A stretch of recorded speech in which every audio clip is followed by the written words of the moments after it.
اعوذ باللہ من الشیطان الرجیم بسم اللہ الرحمن الرحیم الحمدللہ رب العالمین والصلاة والسلام علی سید الانبیاء والمرسلین رب اشرح لی صدری ویسر لی امری واحلل عقدۃ من لسانی یفقہوا قولی۔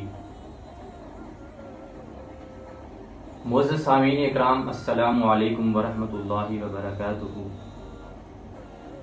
آج درس حدیث کا جو عنوان ہے، جو موضوع ہے، وہ حسن اخلاق کا ہے۔ حسن اخلاق کی اہمیت کو ہم حضور اقدس صلی اللہ علیہ وآلہ وسلم کی احادیث مبارکہ کی روشنی میں سمجھنے کی کوشش کریں گے۔ سب سے پہلے حسن اخلاق، حسن کہتے ہیں اچھا کو، اور اخلاق جو ہے وہ خلق سے ہے۔ خلق کے لغوی معنی ہے پختہ عادت کے، ایسی عادت جو کسی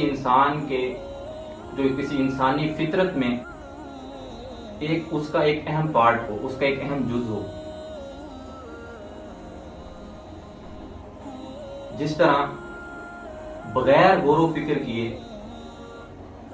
اس کی زندگی میں اس کی جھلک نظر آئے، یہ نہ ہو کہ جب آپ کو کوئی چیز یاد آ جاتی ہے تو آپ اس کو کرنے لگ جاتے ہیں، بلکہ نہیں، بغیر غور و فکر کیے کوئی ایسی فطرت، کوئی ایسی چیز، کوئی ایسی عادت جو آپ کی فطرت کے اندر جھلک نظر آئے، اسے ہم خلق کے معنی میں لیتے ہیں۔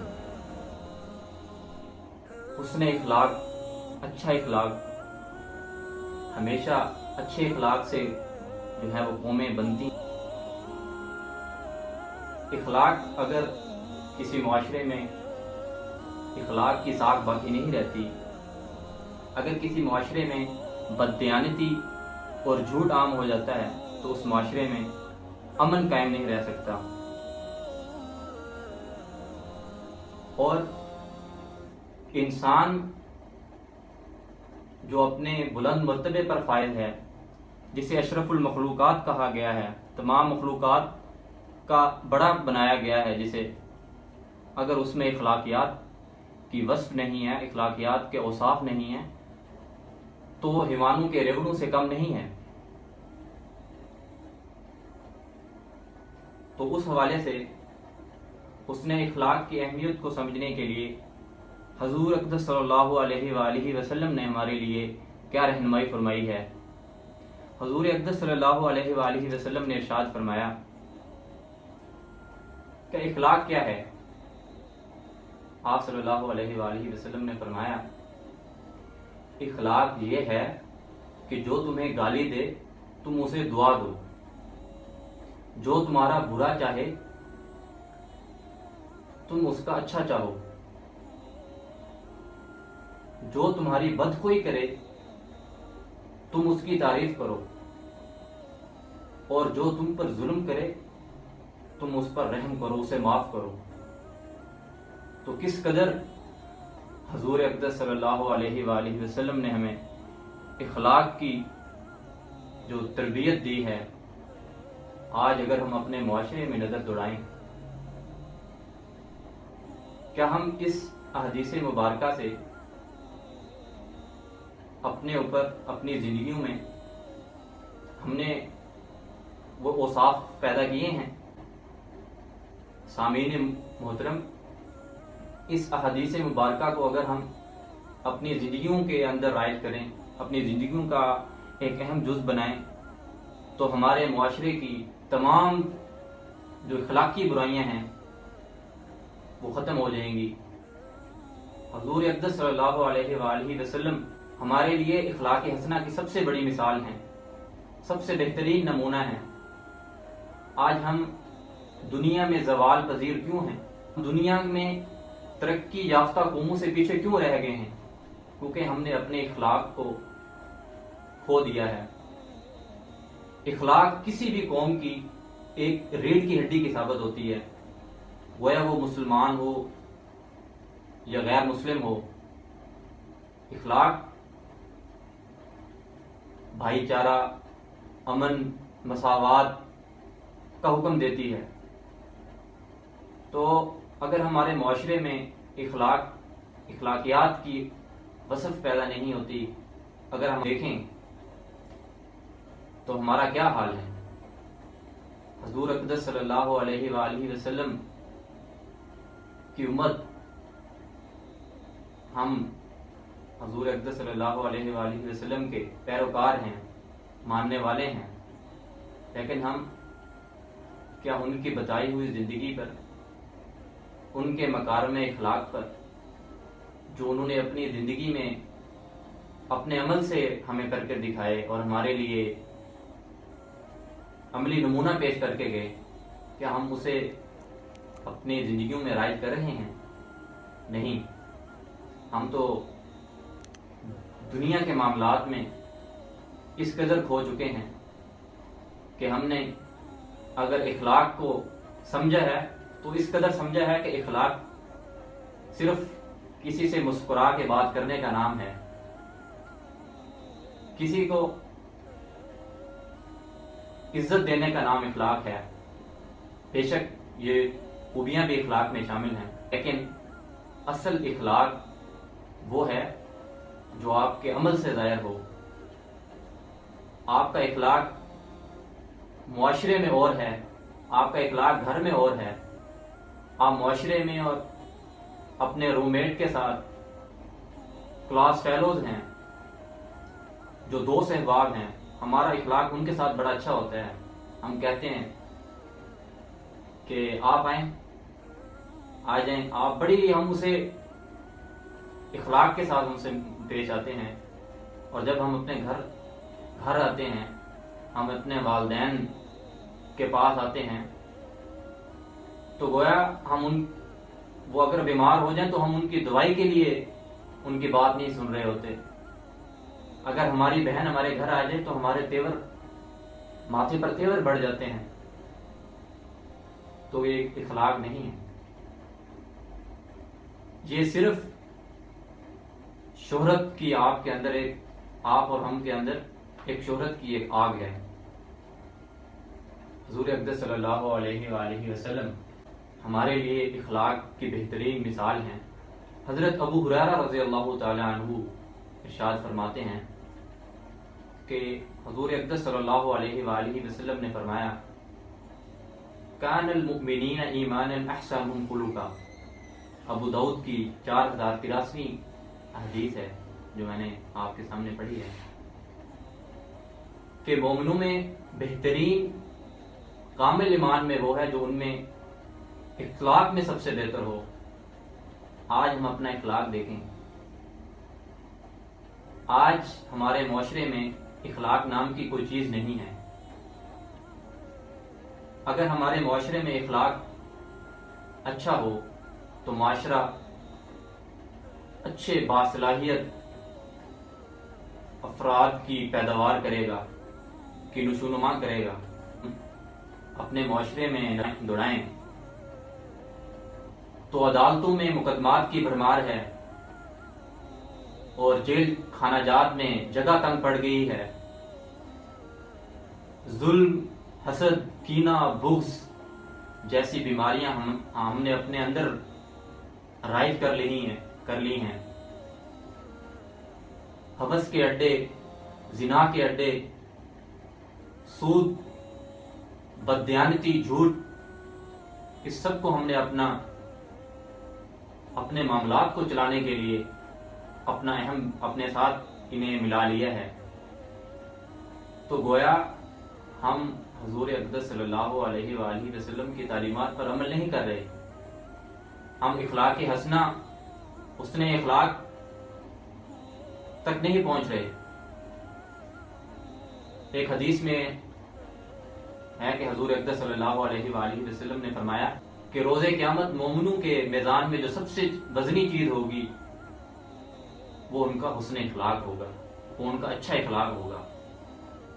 تو گویا کتنی ہلکی چیز ہے جو بوجھ بھی نہیں ہے ہمارے بدن پہ، جس کے لیے ہمیں کوئی تیاری بھی نہیں کرنا پڑتی، صرف اس کی کچھ چیزیں ہیں جس کو ہم نے ملحوظ نظر رکھنا ہے، جس کو ہم نے اپنی انفرادی اخلاق کو بہتر بنانے کے لیے ہم نے تگ و دو کرنی ہے، کوشش کرنی ہے، ان میں یہ ہے کہ ضبط نفس، ہمیں اپنے نفس پر ضبط ہونا چاہیے۔ حضور اقدس صلی اللہ علیہ وآلہ وسلم نے ارشاد فرمایا کہ پہلوان، حضرت ابو ہریرہ رضی اللہ تعالیٰ عنہ اس حدیث کے راوی ہیں، کہ پہلوان وہ نہیں ہے جو میدان میں حریف کو پچھاڑ دے، پہلوان تو وہ ہے جو غصے میں اپنے نفس پر قابو رکھے۔ تو اس احادیث سے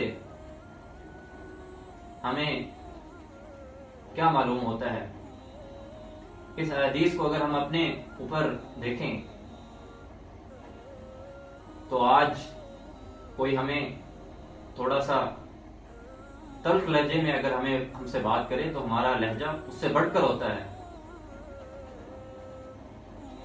تو یہ چیزیں حضور اقدس صلی اللہ علیہ وآلہ وسلم کی تعلیمات میں شامل نہیں ہیں جو ہم نے اپنے اندر رائج کی ہیں۔ اور دیکھیں ہمارا کیا حال ہے، ہمارا زوال اسی وجہ سے ہے کہ ہم اخلاقیات سے گر گئے ہیں۔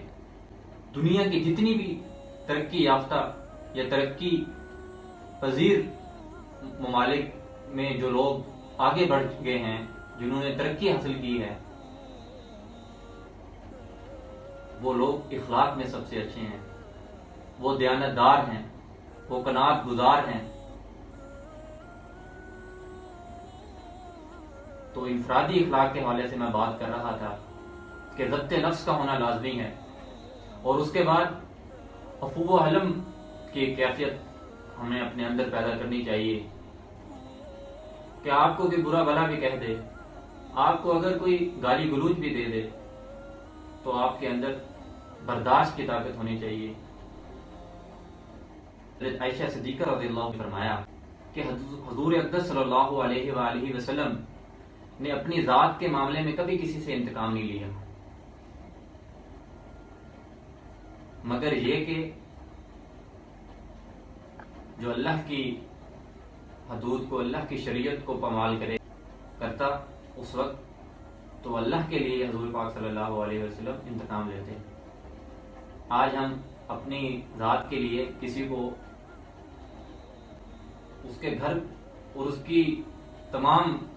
کی فیملی کو برباد کرنے میں تل جاتے ہیں، انتقام کی اس چیز میں گر جاتے ہیں کہ حضور اقدس صلی اللہ علیہ وآلہ وسلم نے تو اپنی ذات کے لیے کبھی کسی سے انتقام نہیں لیا۔ تو ہم نے وہ صفت پیدا کرنی ہے جو حضور پاک صلی اللہ علیہ وآلہ وسلم نے ہمارے لیے چھوڑی ہیں۔ امام مالک رحمہ اللہ سے روایت ہے کہ حضور اقدس صلی اللہ علیہ وآلہ وسلم نے فرمایا کہ مجھے مکارم اخلاق کی تکمیل کے لیے بھیجا گیا ہے، انما بعثت لأتم مکارم الاخلاق۔ مکارم اخلاق سے کیا مراد ہے؟ مکارم اخلاق وہ اخلاق ہیں جو آپ صلی اللہ علیہ وآلہ وسلم نے اپنی زندگی میں اور اس کو عمل کر کے دکھایا پریکٹیکل لائف میں، اور وہ اخلاق ہمارے لیے عملی نمونہ کے طور پر چھوڑ گئے اس امت کے لیے، عملی نمونہ کے لیے۔ اور ہم آج حضور اقدس صلی اللہ علیہ وآلہ وسلم کی تعلیمات سے، اخلاق حسنہ آپ صلی اللہ علیہ وآلہ وسلم کی دوری پہ کی وجہ سے آج ہم زوال کے شکار ہیں۔ آج ہمارے اندر بہت سی برائیاں، اخلاقی برائیاں ہمارے اندر رائج ہو چکی ہیں۔ ناظرین کرام، انفرادی اخلاق کے بارے میں 2 پوائنٹس میں نے آپ کے سامنے رکھے ہیں، ضبط نفس اور عفو و حلم۔ اس میں کافی ساری پوائنٹس ہیں جس کو ہم اگر غور کریں حدیث کی روشنی میں تو ہم اپنے اخلاق کو بہتر کر سکتے ہیں۔ ہم روز قیامت اپنے میزان میں اخلاق حسنہ کے وزن کو اپنے اعمال میں شامل کر سکتے ہیں، اور عفو و حلم کی اس سے بڑھ کر کیا مثال ہوگی کہ ایک بچہ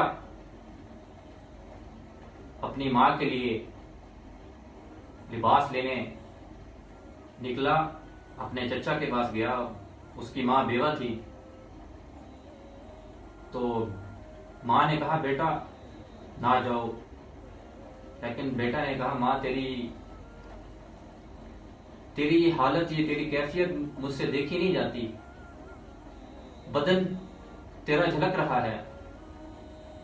تو وہ بچہ اپنے چچا کے پاس گیا تو چچا نے اسے دھتکار دیا، وہ بچہ روتا ہوا واپس آ رہا ہے کہ راستے میں کسی نے پوچھا کہ بچہ کیا ہوا ہے، اس نے ماجرا بیان کیا کہ میں اپنی ماں کے لیے لباس لینے گیا، لیکن اس نے مجھے رلا دیا۔ تو اس نے کہا کہ صحن حرم میں ایک محمد نام کا شخص ہے، تو اس کے پاس جا، وہ تیرا دکھڑا سنے گا، وہ تیرے اس کام میں تیرا مددگار ثابت ہوگا، لیکن ایک چیز ہے کہ اس کا دین اور ہے۔ تو اپنی ماں کے پاس گیا بچہ، اس نے کہا اماں مجھے چچا نے تو رلا دیا، لیکن ایک ایسا شخص ہے کہ جو اس کام میں ہماری مدد کرے گا۔ تو اس کی ماں نے بھی سن رکھا تھا کہ بیٹا جو اس شخص کے پاس جاتا ہے وہ اپنے دین سے پھر جاتا ہے، اس کی بات اس قدر اثر کرتی ہے کہ لوگ اس پر ایمان لے آتے ہیں۔ تو بیٹے نے کہا نہیں ماں، میں تو بتوں کا وفادار ہوں، میں تو اپنے آباء و اجداد کا وفادار رہوں گا، میں جاتا ہوں۔ اور وہ بچہ گیا، صحن حرم میں حضور پاک صلی اللہ علیہ وسلم بیٹھے ہیں، اور کہا، سب سے پہلے یہ کہا کہ میں آپ پر ایمان نہیں لاؤں گا۔ تو حضور پاک صلی اللہ علیہ وآلہ وسلم مسکرائے اور کہا بچہ بول تجھے کیا چاہیے؟ تو کہا میری ماں کا لباس چور چور ہے، بدن جھلک رہا ہے، میں اپنی ماں کے لیے کوئی لباس لینے آیا ہوں۔ تو آپ صلی اللہ علیہ وآلہ وسلم نے اپنی جو چادر مبارک تھی جو اوڑھ رکھی تھی انہوں نے، وہ بچے کو دی، اور وہ بچہ اپنی ماں کے لیے وہ چادر لے کے گیا۔ اور بچے سے ماں نے پوچھا بیٹا کیا تو اس کا دین تو ساتھ نہیں لے آیا، اس شخص کا دین تو ساتھ نہیں لے آیا؟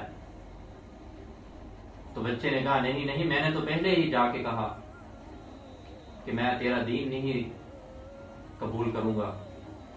تو اس ماں نے کہا کہ جس نے اپنی چادر رحمت ہمارے سر پر دی ہے، ہمیں دی ہے، اس کا دین کتنا خوبصورت ہوگا، ہمیں اس پر ایمان لانا چاہیے۔ اور بہت سے ایسے واقعات ہیں، غزوہ حنین کا واقعہ ہے کہ صحابہ اکرام جب بھاگے تو حضور اقدس صلی اللہ علیہ وآلہ وسلم کے پاؤں پر کسی صحابہ کا پاؤں آیا، تو حضور اقدس صلی اللہ علیہ وآلہ وسلم کے ہاتھ میں چھڑی تھی، تو حضور اقدس صلی اللہ علیہ وآلہ وسلم نے چھڑی اس صحابی پر دے ماری، اور اس صحابی نے زرہ پہنی ہوئی تھی۔ زرہ کو پینٹ کوٹ کا لباس نہیں ہے، زرہ لوہے کا ایک لباس ہے، اور چھڑی کیا کرے لوہے کے اوپر۔ تو وہ صحابہ ساری رات سو نہ سکے، انہوں نے سوچتے رہے کہ صبح فجر کے ٹائم میرے لیے کوئی نہ کوئی سزا کا بندوبست لازمی کیا جائے گا، کوئی اللہ کی طرف سے کوئی حکم لازمی آئے گا کہ مجھے حضور اقدس صلی اللہ علیہ وآلہ وسلم نے کہا ارے تو نے مجھے تکلیف پہنچائی ہے۔ تو صبح فجر کی نماز کے بعد کہا جاتا ہے کہ وہ صحابی کون ہے کہ جس نے حضور اقدس صلی اللہ علیہ وآلہ وسلم کے پاؤں پر پاؤں رکھا تھا۔ تو وہ صحابی ڈرتے ہوئے گئے اور حضور اقدس صلی اللہ علیہ وآلہ وسلم نے انہیں کہا میں آپ سے معافی چاہتا ہوں کہ میں نے آپ کو چھڑی ماری۔ دیکھیں اس پیغمبر کی شان جس کی وجہ سے تمام امت مسلمہ بخشی جائے گی، وہ معافی مانگ رہے ہیں، ان کا کس قدر اخلاق ہے۔ اور اس کے بعد حضور اقدس صلی اللہ علیہ وآلہ وسلم نے اس صحابی کو 60 اونٹنیاں دی کہ آپ نے مجھے معاف تو کر دیا ہے۔ آج ہمارے اخلاق کیسے ہیں؟